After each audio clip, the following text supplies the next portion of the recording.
ऋग्वेद भारतीय संस्कृति से जुड़ा सबसे प्राचीन ग्रंथ है, जिसके आधार पर प्राचीन भारतीय इतिहास के विषय में अनेक संशोधन हुए हैं।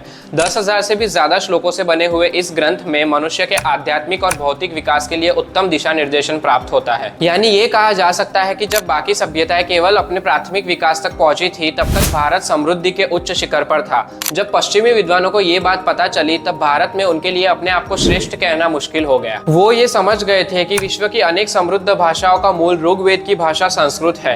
अवश्य ही ये उनके लिए चौंका देने वाला सत्य था, जो अगर विश्व के सामने उजागर हो जाता तो यूरोपियंस की श्रेष्ठता धूल में मिल जाती। इसलिए मैक्स मुलर ने कुछ झूठ फैलाने शुरू किए। उसमें से सबसे पहला झूठ आर्यन आक्रमण सिद्धांत था, जो ये कहता है कि 1500 ईसा पूर्व में आर्य मध्य एशिया से भारत आए और यहाँ के मूल निवासी द्रविड़ों को सुसंस्कृत किया।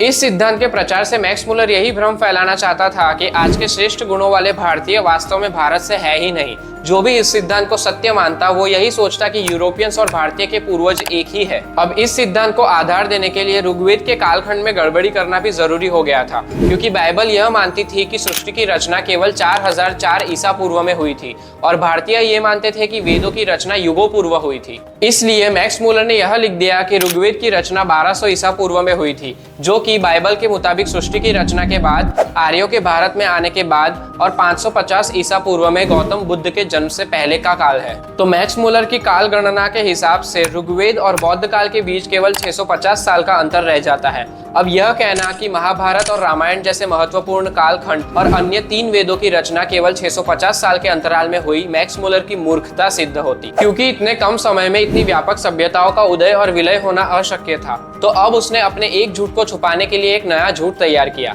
वो यही कि महाभारत और रामायण, जिसमें उच्च संस्कार, समाजशास्त्र और राजनीति जैसे विषयों के ज्ञान के साथ साथ श्री कृष्ण और श्री रामचरित्र की महिमा है, वो केवल कल्पना मात्र है, यानी उसे माइथोलॉजी का नाम दे दिया गया। पर अपने संपूर्ण जीवन काल में मैक्स मुलर कभी अपने कहे गए इन मिथ्या वचनों को प्रमाणित नहीं कर पाया। आगे चलकर उसने खुद स्वीकार किया कि उसने किसी भी तिथियों का निर्धारण किसी ठोस आधार पर नहीं, बल्कि केवल अंदाजा लगाकर किया था। जिस मैक्स मुलर ने इन कालखंडों का निर्धारण किया, वही उन पर प्रश्न चिन्ह लगाता है। फिर भी भारत में हिस्ट्री क्लासेस में उसकी थ्योरी पढ़ाई जाती है। यानी बड़े दुख के साथ यह कहना पड़ेगा कि भले ही मैक्स मुलर अपनी थ्योरी प्रमाणित करने में सफल ना हुआ हो, पर भारतीयों के मन में अपने ही इतिहास के प्रति शंका का बीज बोने में वह सफल हो गया।